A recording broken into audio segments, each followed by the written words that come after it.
I first heard about Jelly Roll when his speech for New Artist of the Year went viral, and I still haven't ever watched it, but I kept seeing this sentence pop up everywhere. Fast forward 2 months later, and as I was browsing social media, I came across a video he posted about wanting to run a 5K. And at the time, I still didn't realize who he was, and I just thought it was just some random person that had a goal of running a 5K. Fast forward again to Post Malone releasing his F1 Trillion album, and there was that name Jelly Roll again. 2 months after that, Jelly Roll released an album, and after hearing some friends talk about it and post about it, I figured it was time for me to check him out. So I'm gonna listen to nothing but Jelly Roll for a week to see how he came on the country music scene and really just understand the backstory of his speech and this statement. I don't know where you're at in your life or what you're going through, but I want to tell you to keep going, baby. As usual, I did some quick research before I started, and I found out that Jason DeFord, aka Jelly Roll, was a rapper first. What? He was actually inspired by rappers like 3 6 Mafia, UGK, and 8 Ball and MJG. Shout out Memphis. This man released his first mixtape in 2003, and since then has racked up a total of 22 mixtapes, 2 EPs, 9 collaborative albums, and 10 studio albums. He released an acoustic version of a ballad called Save Me, and it became a breakthrough moment for him. So in 2021, he shifted to country music with the album Ballads of the Broken, and since then has won a few awards and will probably win some more. That alone, in my opinion, is a great example to just keep doing what you're doing what you love to do. For him, it was music, and he primarily talks about like drug addiction, drug abuse, substance abuse, mental health, depression, and other addictions, and how he's been in and out of prison throughout his life. And he's also donated money and resources to mental health and addiction organizations, the Juvenile Detention Center where he spent time, and showed support for things like the Fend Off Fentanyl Act. My goal is to listen to his 10 studio albums and then try to get through like other collaborative albums, EPs, or even some mixtapes, because let's be honest,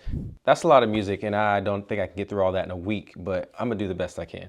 At the end, I'll rank my top 3 songs from each album, rank my top albums at the end, and my top songs overall. And I'm looking forward to it, to be honest. All right, so we start with the Big Sal story. The Big Sal story. I feel like I gotta have a deep voice, Big Sal story, you know what I'm saying? The Big Sal story. All right, I'm sorry. I really don't have any kind of expectations. I don't even think I heard a single song. I maybe heard a glimpse of like the song that he's in with Post Malone, but that's Post Malone's song and he's like full on country at that moment. So I really don't know what to expect. I'm only like 4 or 5 songs in and I'm also sitting at a stoplight, but I feel like this whole album so far, it came out in 2012, so I've had to like channel my early 2010s rap era of my life, and it's definitely that, to say the least. I also saw an accident on the way here, but that is just a little fender bender. This is one of those rare occasions where I'm actually sitting at my desk at work with little to no distractions, so I listened to the rest of the album while I was getting some stuff done. And I'm currently working on getting certified in Adobe After Effects. And speaking of After Effects, if you like this motion background that I use in almost all of my videos, I'm in the process of trying to create some other backgrounds, so if you're interested in those, look for those in the future. As I went home, I started listening to Sobriety Sucks, but I didn't start that until I waited on this person to parallel park, which I feel like is always so awkward when you're trying to do it and you know someone's waiting for you, and you have to make so many adjustments to park correctly. Anyway, just to clarify, my top songs from that album were Dream While I'm Awake, Living My Life, and Farewell, with Encore as an honorable mention. Like a lot of the songs on this album, I like the lyrics more than the actual flow of the song. And I also really like the lines in the song Dream While I'm Awake that say, there's 2 sort of dreams in life, the one you have while you're asleep and the one that you stay awake to chase. There's no telling how many miles you may or may not have to walk just to catch your dream, but always remember, dream as if you'll live forever and live as if you'll die today. Dreams are today's answers to tomorrow's questions. On top of being inspirational, I think that's just something good to remember. And on the complete flip side, something that was funny, that I at least thought was funny in the song On Fire, was when this man said, "That's ridiculousness, call it Rob Dyrdek." He kind of said it like that too. I finished Sobriety Sucks later in the day, and for this album I chose Train Tracks, Killing Me, When I Get Rich, Until Now, and California as honorable mentions. Now, I haven't looked up more stuff about Jelly Roll at this point, but I do wonder if he's sticking to what he's saying in the song When I Get Rich. Because it says, when I get rich, I'ma still act broke, wake up and put on yesterday's clothes. I mean, I always told myself if I were to have a significant increase in my wealth that I would more or less act the same, which is easy to say now until you're put in that situation, I understand. But that's just what I like to think I would do. So far, I'm sure that this will be like a common theme throughout the rest of his albums, but to say the least, this man was going through it. Another day, another album. I think the next album is called Addiction Kills. And so I'm gonna listen to that, and I'm gonna clean this room, which I feel like I do a lot while I'm making videos. But the reality is, when I broke my foot about 2 months ago or so, the first 2 weeks I was in a boot and I couldn't move, couldn't even put any pressure on it. And I was in a lot of pain. And Abigail said that she thinks that I just got content in the, I don't want to call it laziness, but the fact that I couldn't do anything. So I just got content with just laying around. And so even now, I feel like it still takes me a while to get back to how I used to feel, as far as like always being able to do something. And one thing that has been helping me is my son started walking about 2 or 3 weeks ago. So I'm having to chase him around now, but it's fun. I love it. I love every single second of it. While you're watching this B-roll of me cleaning a little, I want to take some time to bring some awareness to what Jelly Roll's music is centered around. Many people have different forms and types of addiction. Some are aware and some aren't, but either way, I've put some links in the description that will help you get started in taking your life back, because it truly is important, because just like the title of the album that I'm listening to while cleaning, addiction kills. My top songs from this album were Hate Goes On, Addiction Kills, and Sex, Drugs, and Pain, with Uh-Oh and They Know as honorable mentions. I will say with this album, I really liked it lyrically better than the other ones so far. And I'll also add that when he got into his flow on They Know, it straight up reminded me of the Iceman Paul Wall. Maybe it was done on purpose, I don't know. I only listened to this album because, you know, I spent a lot of time with my family, with my son, and I wasn't gonna listen to this around my son, and then like I wouldn't be able to pay attention to the music or pay attention to him, and that's just not cool. Good night, Nashville, and good morning, day 3. I devoured this album as I was going into work, and I did a few things at work. One being, had to say hey to Annie, and then we had to have a quick jam session, because, I mean, you know. Give a shout out to Annie in the comments for me. On my way home, I'm gonna start listening to Whiskey Session 2. But Good Night Nashville, that was, I'm not gonna lie, it was probably not my words, I can't even talk. It was my least favorite so far. I mean, I like the first couple songs, like the song Southern Hospitality. I mean, but still, I think I need to read the lyrics and then figure out what songs I really like. So after I read through some lyrics, I ended up choosing Southern Hospitality, Believe, Bring It Back, and Echoes, and Still Falling in Love as honorable mentions. Maybe I should spend some more time on that album, but for right now, it is what it is. And as we got to like Whiskey Sessions 2, I was like, okay, we're leaning into the country era a little bit more.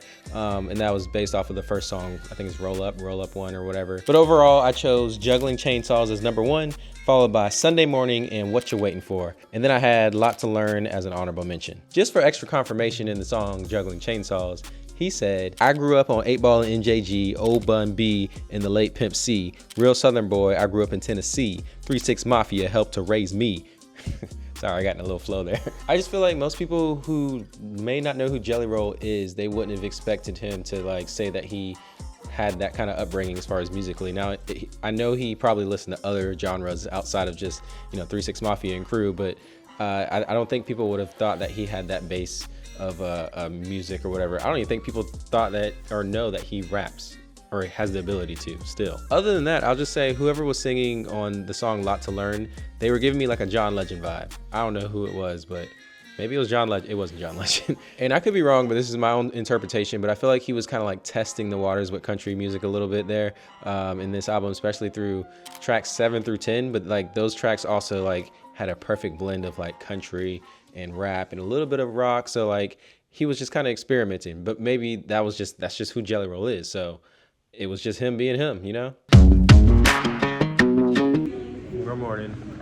This is our local coffee shop, and we come here often, so support local. I ain't gonna lie to you, I wasn't really a coffee drinker. And then I met Abigail, and she kind of put me on. I really don't even like pure coffee like that, but I just acquired the taste, I guess. I used to hate it. It's crazy. I really only got through one album today, and it was a beautiful disaster. And let me tell you, this was hands down my favorite album so far. I really just felt like this album was like almost therapeutic for Jelly Roll, like as he was just in the process of making this album.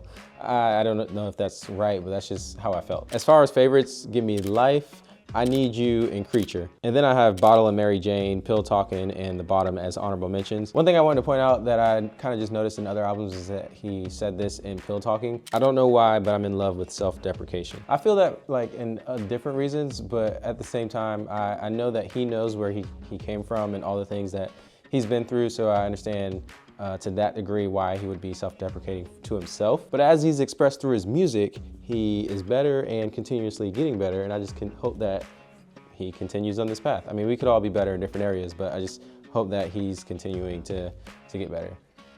In other news, the song Bottle and Mary Jane is continuously in my head. We have a little family trip today, and it's like a 2-hour drive or so. There and back, we'll probably stop places. I'm getting some things that I'm gonna take along the ride. I gotta edit some photos and whatnot. But I don't know how much Jelly Roll I'm gonna be able to listen to, because I don't wanna put Abigail through that in the car. And I'm not just gonna put, AirPods in or anything, because I want to be able to talk to her and actually, focus on the music whenever I do listen to the music. However, I do know the next album has that song Save Me, and I feel like if you type in listen to Jelly Roll on YouTube, that's all you see people reacting to is that song Save Me. I've never heard it before. So whenever I do listen to it today, whether it's after our trip or not, I'm looking forward to it. It was a good time to be had today. Had a really good time with some family. And you might be asking yourself, like, how did you not listen to music in the car on a 2-hour drive? Well, I was reading for some of it, and then Abigail did have music playing for her while she was driving, because she drove. And any of the music that I actually listened to or noticed that was on, our 1-year-old was in the car, so we would play music for him. So my plan is for the rest of the evening is to listen to at least one of the albums that I plan on listening to today. Not much about this day from a visual perspective, but I just wanted to be in the moment. So that's why there's not much. If I were listening to the song Save Me without knowing who the artist was, I would have never guessed it was Jelly Roll. I didn't want to just follow the masses and be like, oh, this is a great song, but it is. The lyrics and just the switch up to acoustic, I think that just kind of was good for it overall. I don't know where my train of thought went just now. Lyrically, the lines, I hold on to anything that sets me free. I'm a lost cause, baby, don't waste your time on me. I'm so damaged beyond repair. Pair that with what I would assume would be his Christian beliefs. So I would hope that he would hold on to Jesus, which would then set him free. So with that, the song Save Me is number 1, followed by Last Joint and then Loneliness. I will also add, I'm not sure exactly why, but the song Promise reminded me of like a Shine Down type of vibe. That leads me to Ballads of the Broken, and I'm just gonna go ahead and say that in my opinion, it was better than Self-Medicated. As soon as Dead Man Walking started, I was like, okay, we in our rock era now. And there's only 10 songs on this album, but I'll just go ahead and say Son of a Sinner is number 1, because I mean, come on, just listen to it, read the lyrics. It's great. Backslide is number 2, and then Dead Man Walking is number 3, and I have Sober as an honorable mention. To me, the lyrics of Backslide were just kind of like a cry for help for someone that's just continuously in this cycle that they don't want to be in. And I just unfortunately know that there's a lot of people that are in that cycle, no matter what it is. His songs are just, they're for the broken. I mean, if you really think about it. This is the day that I've been waiting for, the day that I would listen to his most popular albums, Whitsitt Chapel and Beautifully Broken. But first, let me just say, woo, go Broncos. I watched nothing but football all day. But woo, we're in full country mode now. Whitsitt Chapel was so good. Like, I just keep going, I only talk to God when I need a favor. That song was number 1, followed by Halfway to Hell and The Lost with Church and Behind Bars as honorable mentions. The crazy thing is with this album, it was like the first one I could visualize him performing. I'm not sure exactly what that means, but for me, it was just like, oh, this song's playing, I can see this happening on stage, blah, blah, blah, and all that. Switching over to Beautifully Broken, I ended up listening to the Picking Up the Pieces version, which just has 6 more songs than the original, which eventually didn't matter because I didn't choose any of those as my favorites. Honestly, 28 songs on an album is a lot, but it is what it is. I chose Liar, which is another song that stays in my head. Then I'm Not Okay and Get By with Born Again and Little Light and Unpretty as honorable mention. Even though there are a lot of songs on this album, I think it has a high chance or high probability to be replayed. I guess I could have just said replayable because of the stories that are within the songs. And you could say the same thing about Whitsitt Chapel as well, but that's usually the goal with most artists, so hopefully people can see that. You already know what it is. You actually don't. But today is technically the last day, but I'm probably gonna extend it because he has so much music and I'm just gonna try to listen to some of the albums that I've already listened to over and over again, and maybe some of the other albums like the collab albums and the mixtapes and all that. But I discovered that there was a documentary on Hulu, and I think I'm gonna watch that. It says documentary / musical, but either way I'm gonna watch the whole thing.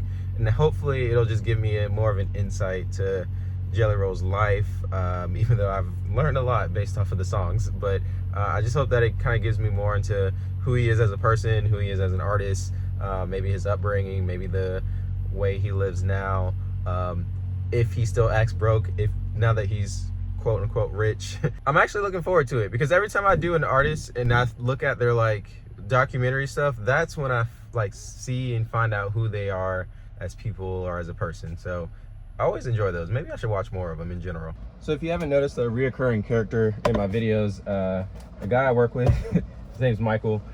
And for a couple of the recent artist videos, I just spit everywhere.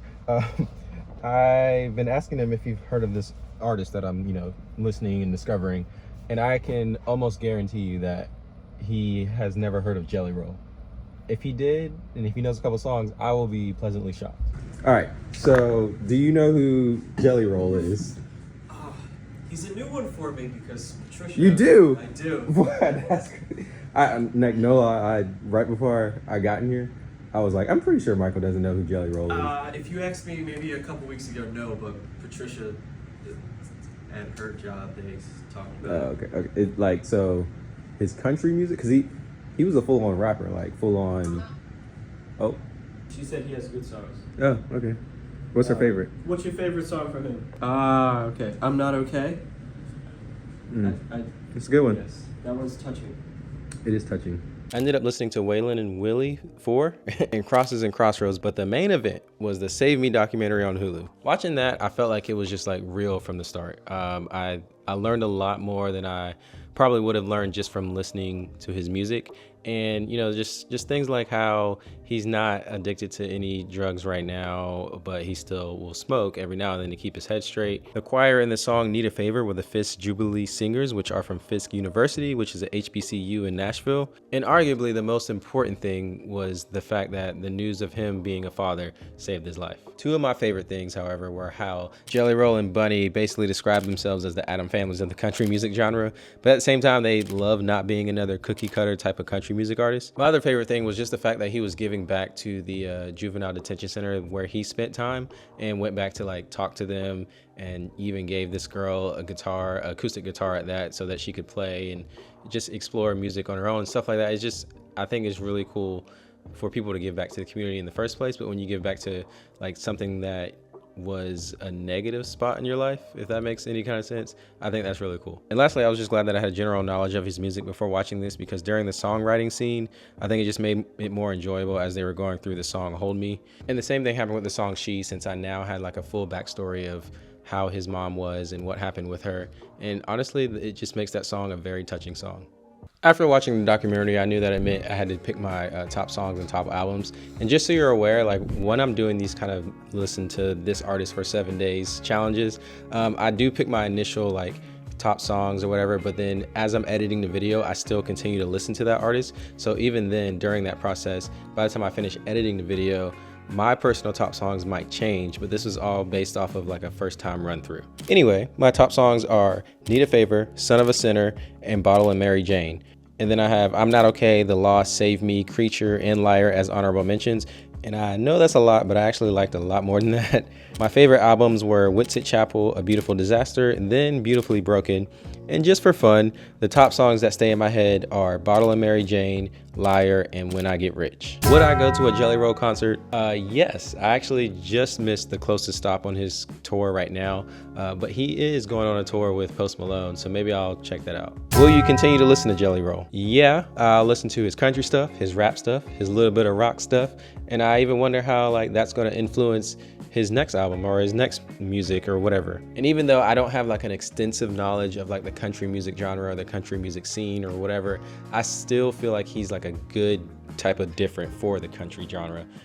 I mean, what do you think? He's just sharing his own life experiences with like drug dealing, drug substance abuse, his own personal addictions, mental health, whatever it is. And I just feel like, unfortunately, we all have like family members or we know somebody that is in one of those situations or has been. And all of those people, they just relate to his music, and it really is just kind of giving them some kind of hope and some kind of like inspiration to just not give up when they feel like all is lost. In the documentary, I think he said something like, his concerts almost feel like a mini service of some kind. And so I feel like that's why he keeps on going. It's crazy how life works out like that sometimes, just listening and figuring out his story.